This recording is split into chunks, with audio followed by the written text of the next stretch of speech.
From the Bleacher Report, most underrated 2023 NFL free agents that are still available. A guy that I thought the Browns might be interested in, Yannick Ngakoue, edge rusher, was with the Colts, 8 sacks each year since entering the league as a third-round pick in 2016. Wide receiver DJ Chark, one of the top available veterans at the wide receiver position, 6'4", 200.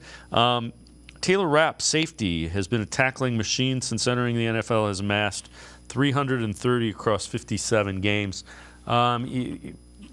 There's not a lot of free agent money left, but I wouldn't be surprised if you can get a $3, $4, $5 million kind of guy on a one-year deal if the Browns dip back in either wide receiver or defensive line. Yeah, first I'll start off at defensive line. Yannick Ngakoue, I've always been intrigued with him personally. I know the biggest thing with him is his sack numbers always look good, but he's not necessarily the greatest at generating pressure.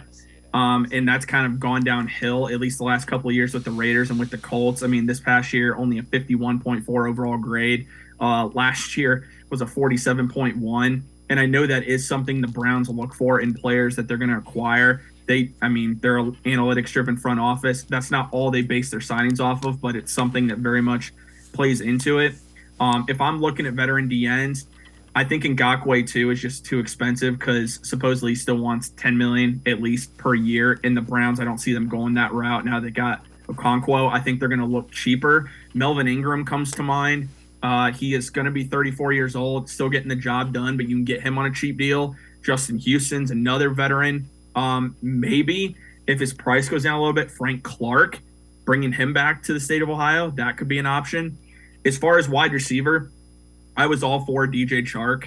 I think the price for him, because I think he wants Jacoby Myers type money, which is about 11 to 12 million a year. He's not going to get that from the Browns, especially now that we just acquired Elijah Moore.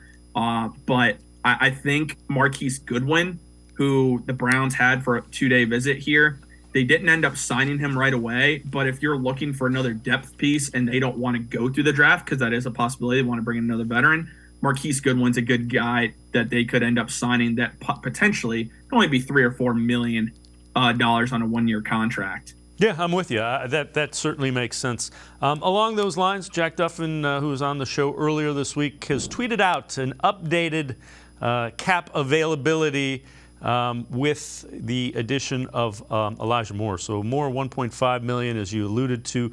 Browns now under $10 million, 9.6 is what it stands at. It's probably a little bit less than that because we have to factor in the Anthony Walker trade. So